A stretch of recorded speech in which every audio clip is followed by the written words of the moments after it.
Bonjour à tous, aujourd'hui je vous propose de réaliser une jardinière d'automne qui sera particulièrement adaptée pour les rebords de fenêtres puisqu'on va utiliser des plantes assez basses. La première plante qu'on va utiliser pour cette jardinière, ça va être des petits chrysanthèmes rampants, c'est-à-dire que c'est des chrysanthèmes qui ne vont pas partir en hauteur, mais qui vont rester comme ça, à buissonner doucement, tranquillement.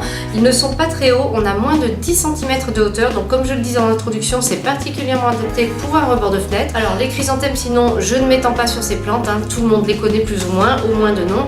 Elles se cultivent très facilement en automne, on peut les garder, elles sont rustiques, on arrive souvent à les garder d'une année sur l'autre, mais si vous voulez les utiliser comme des annuelles, il n'y a pas de problème. La deuxième plante qu'on va utiliser pour cette jardinière, c'est une Muellenbeckia. Alors j'espère que je prononce bien, je vous mettrai le nom en dessous en titre de toute manière.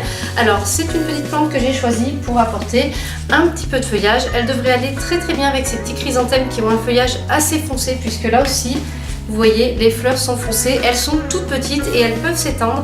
Je crois que j'ai vu une plante comme ça qui est immense au niveau d'un portail. J'ai pris une photo, je vais vous la mettre là, vous allez pouvoir voir. Donc il est possible que cette chose-là soit capable de s'étendre énormément. Donc ça c'est une plante qui est vivace, que je vais logiquement pouvoir conserver d'une année sur l'autre et que je vais probablement garder à mon avis puisqu'elle semble intéressante. Donc ces deux plantes vont être adaptées pour une exposition plutôt ensoleillée, à tout casser mi-ombragée. En tout cas sur un balcon plein nord, ça va pas être la folie, donc optez plutôt pour une situation ensoleillée ou semi-ombragée. Avec les chrysanthèmes, cette jardinière va rester fleurie jusqu'aux premières gelées, et encore si les premières gelées ne sont pas trop fortes, il se peut que les fleurs restent en place un petit peu plus longtemps. Donc on a une floraison pour tout l'automne jusqu'aux premières gelées. Au niveau du substrat, vous allez pouvoir vous contenter d'un simple terreau de plantation. Alors si vous voulez peaufiner un petit peu, comme ça va être la mauvaise saison, vous pouvez ajouter un petit peu de sable. Mais moi je sais que je ne vais pas conserver les chrysanthèmes. Ensuite les Muellenbeckia, si je les conserve, je vais probablement les rempoter dans un autre contenant.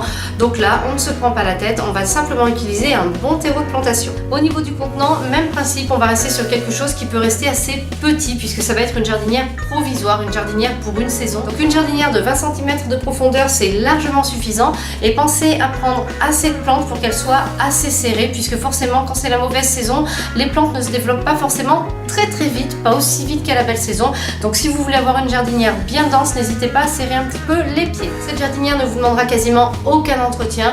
Les chrysanthèmes, quand ils vont avoir des fleurs fanées, vous allez les enlever, ça favorise les floraisons suivantes. Vous pouvez ajouter de temps en temps un petit peu d'engrais pour plantes fleuries, ça va les aider à continuer la floraison jusqu'aux premières gelées.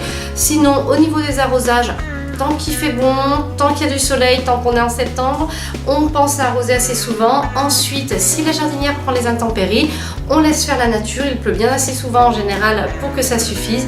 Et sinon, si la jardinière ne prend pas les intempéries, plus il va faire froid et moins vous allez arroser souvent, et surtout pas au moment des gelées. Maintenant on va passer au rempotage. Alors il va vous falloir un contenant, je vous l'ai dit, environ 20 cm de profondeur, de quoi faire une couche de drainage, ça va être des billes d'argile, du gravier assez épais, des tessons de terre cuite, pourquoi pas, un bon terreau de plantation, et éventuellement un paillage, mais moi avec les Muellenbeckia, je pense pas que je vais en mettre puisque je vais les mettre à chaque fois entre les chrysanthèmes, et ce que j'aimerais c'est que leur feuillage s'étende un petit peu comme le feuillage d'un lierre. Donc ce que j'aimerais c'est qu'elles fassent office elles-mêmes de paillage entre guillemets. Donc on est parti pour le rempotage. Première étape, on va faire une petite couche de drainage au fond du pot. Ensuite on va commencer à remplir le fond de notre jardinière avec une première couche de substrat.